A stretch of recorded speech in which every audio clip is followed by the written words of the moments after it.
Tips of ഇടുക്കിയുടെ പുതിയൊരു വീഡിയോയിലേക്ക് എല്ലാവർക്കും സ്വാഗതം. ഇന്ന് ഞാൻ വന്നിട്ടുള്ളത് നമ്മളുടെയൊക്കെ വീടുകളിലുള്ള വെളുത്തുള്ളി വെച്ച് ചെയ്യാൻ പറ്റുന്ന 2 കിടിലൻ ടിപ്സുമായിട്ടാണ്. വളരെ സിമ്പിളായിട്ടുള്ള ഒരു മെത്തേഡിലാണ് കേട്ടോ ഞാനിത് കാണിക്കുന്നത്. വീഡിയോ എല്ലാവർക്കും ഇഷ്ടമാകുമെന്ന് വിശ്വസിക്കുന്നു. ഇഷ്ടമായിട്ടുണ്ടെങ്കിൽ ലൈക്ക് ചെയ്യാനും ഷെയർ ചെയ്യാനും ചാനൽ സബ്സ്ക്രൈബ് ചെയ്യാനും മറക്കരുത്. സബ്സ്ക്രൈബ് ചെയ്യുമ്പോൾ ബെൽ ബട്ടണിൽ ഓൾ എന്ന ഓപ്ഷനും കൊടുക്കണേ. എങ്കിലാണ് ഞങ്ങളിടുന്ന വീഡിയോസിൻ്റെ ഒക്കെ നോട്ടിഫിക്കേഷൻ നിങ്ങൾക്ക് ലഭിക്കത്തുള്ളൂ. അപ്പോൾ നമുക്ക് വളരെ സിമ്പിളായിട്ടുള്ള ഈ 2 ടിപ്സുകളൊന്ന് കണ്ടു നോക്കിയാലോ. അപ്പോൾ വെളുത്തുള്ളി നമ്മൾ വിലയൊക്കെ കുറവുള്ള സമയങ്ങളിൽ കുറച്ച് കൂടുതൽ വാങ്ങിച്ചു വെച്ചാൽ ദീർഘകാലം അത് കേടുകൂടാതിരിക്കാൻ വേണ്ടിയിട്ട് എന്ത് ചെയ്യാമെന്ന് നമുക്ക് നോക്കാം. അതിലേക്ക് ഇതുപോലെ വെളുത്തുള്ളി വാങ്ങിച്ചു വെച്ചതിന് ശേഷം അതിൻ്റെ കളർ വ്യത്യാസമൊക്കെ വരാതിരിക്കാൻ വേണ്ടിയിട്ടുള്ള ടിപ്പാണ് കേട്ടോ ഞാൻ കാണിക്കുന്നത്. അതുപോലെ തന്നെ നമുക്ക് നമ്മളുടെ ടീത്ത് വൈറ്റനിങ്ങിന് പറ്റിയൊരു ടിപ്പും കൂടിയുണ്ട്. അപ്പം മറക്കാതെ ഫുള്ളായിട്ട് കാണാനായിട്ട് ശ്രദ്ധിക്കുക. വെളുത്തുള്ളി കേടുകൂടാതിരിക്കാനായിട്ട് ചെയ്യാൻ പറ്റുന്ന ടിപ്പിലേക്ക് നമുക്ക് പോകാം. ഞാനിവിടെ ഗ്യാസ് ഫ്ലെയിം ഓണാക്കി കൊടുത്തിട്ടുണ്ട്. അതിൽ മീഡിയം ഫ്ലെയിമിലേക്ക് മാറ്റണം കേട്ടോ. അതിനുശേഷം ആ വെളുത്തുള്ളിയുടെ ആ ഒരു നാര് പോലത്തെ ഭാഗം ഉണ്ടല്ലോ, അത് നമുക്ക് ഇതുപോലെ ഒന്ന് കരിച്ചു കൊടുക്കാം. കുറേ നാളിരിക്കും കേട്ടോ. നല്ലൊരു ടിപ്പാണ്, എല്ലാവരും പരീക്ഷിച്ച് നോക്കുക. വളരെ സിമ്പിളായിട്ട് നമുക്ക് ചെയ്യാനും പറ്റും. കണ്ടോ, ഇത്രയും നമുക്ക് മതി. ആ ഒന്ന് ചെറുതായിട്ടൊന്ന് കരിച്ചെടുത്താൽ മതിയാകും. ഞാൻ ആ വെളുത്തുള്ളി എല്ലാം ഇങ്ങനെ ഒന്ന് ചെയ്തെടുക്കട്ടെ കേട്ടോ. പിന്നെ നിങ്ങൾക്ക് അറിയാവുന്ന നല്ല നല്ല ടിപ്പുകളൊക്കെ ഉണ്ടെങ്കിൽ കമൻറ്റ് ബോക്സിൽ ഇടാൻ മറക്കരുത്. അപ്പോൾ അതും ഞാൻ വീഡിയോയിൽ ഉൾപ്പെടുത്താം. കണ്ടോ, ഇതുപോലെ ഒന്ന് റെഡിയാക്കി കൊടുക്കുക. ഇനി നമുക്ക് വേണ്ടത് ഒരു നല്ലൊരു കണ്ടെയ്നറാണ് കേട്ടോ. ഏതെങ്കിലും കണ്ടെയ്നർ മതി, പ്ലാസ്റ്റിക്കിൻ്റെയോ അല്ലെങ്കിൽ നമ്മളുടെ കാർഡ്ബോർഡ് ഉള്ള കണ്ടെയ്നർ ഉണ്ടല്ലോ, അങ്ങനത്തെ ഏതെങ്കിലും ഒരു കണ്ടെയ്നർ മതിയാകും. അതിലേക്ക് നമുക്ക് കുറച്ച് ഉപ്പിട്ട് കൊടുക്കണം.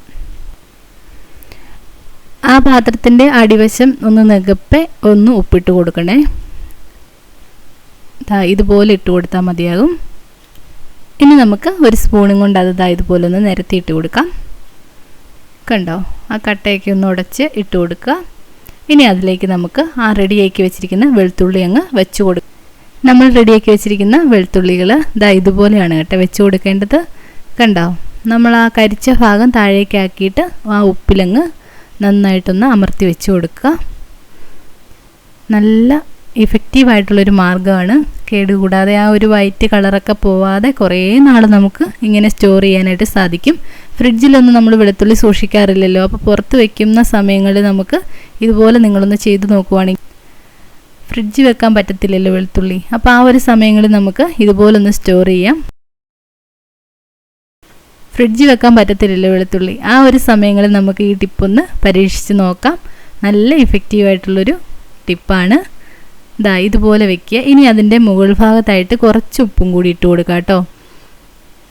കുറേ നാൾ സൂക്ഷിക്കണമെങ്കിലാണ് ഇങ്ങനെ ചെയ്യേണ്ടതുള്ളൂ. അല്ലാന്നുണ്ടെങ്കിൽ ഒരാഴ്ച 2 ആഴ്ച വരെയൊക്കെ നമുക്ക് സുഖമായിട്ടല്ലാതെ തന്നെ ഇരിക്കും. കുറേ കൂടുതലായിട്ടുള്ള ക്വാണ്ടിറ്റി എടുക്കുന്ന സമയങ്ങളിലാണ് കേട്ടോ ഈ ടിപ്പ് പരീക്ഷിക്കേണ്ടത്. അപ്പോൾ ഇതുപോലെ കുറച്ച് ഉപ്പും കൂടി അതിൻ്റെ മുകൾ ഭാഗത്തായിട്ടും ഇട്ട് കൊടുക്കുക. ഇതിന് ശേഷം നമുക്ക് അടച്ച് സൂക്ഷിക്കാം. ഒരുപാട് എയർ ടൈറ്റ് ആയിട്ടുള്ള കണ്ടെയ്നറിൽ അടയ്ക്കണമെന്നില്ല. ജസ്റ്റ് ഒന്ന് അടച്ചു വെച്ചാലും മതിയാകും. അതൊന്ന് മൂടി വെച്ചാൽ മതിയാകും. അങ്ങനെ വളരെ സിമ്പിളായിട്ട് നമുക്ക് നമ്മളുടെ വെളുത്തുള്ളി ഇതുപോലെ സ്റ്റോർ ചെയ്യാം. ഇനി നമുക്ക് അടുത്ത ടിപ്പിലേക്ക് പോകാം.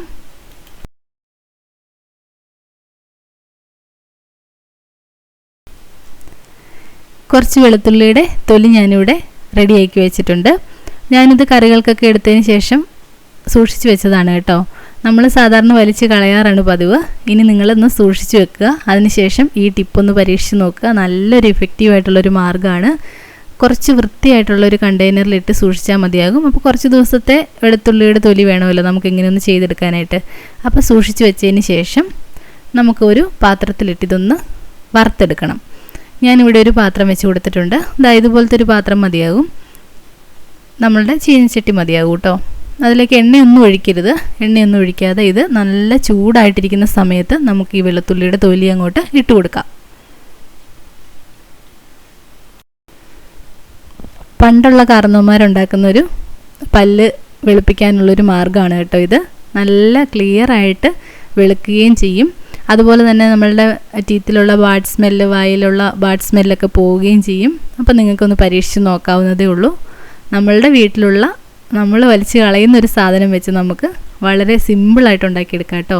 അപ്പോൾ അതാ ഞാൻ പാത്രത്തിലേക്ക് ഇട്ട് കൊടുത്തിട്ടുണ്ട്. ഇനി നമുക്കിത് നന്നായിട്ടൊന്ന് വറുത്തെടുക്കണം. അതിൻ്റെ ആ ഒരു കളറ് ചേഞ്ച് വരണം കേട്ടോ, നല്ല കറുത്ത് വരണം ആ തൊലി. കണ്ടോ, ഇതുപോലെ ഒന്ന് ഇളക്കി കൊടുത്താൽ മതിയാകും. വേഗം തന്നെ നമുക്ക് കരിഞ്ഞ് കിട്ടും കേട്ടോ. വെളുത്തുള്ളിയുടെ തൊലിയല്ലേ, അതിനധികം സമയമൊന്നും എടുക്കില്ല. കണ്ടോ, ഇതുപോലെ നന്നായിട്ട് കരിച്ചെടുക്കുക.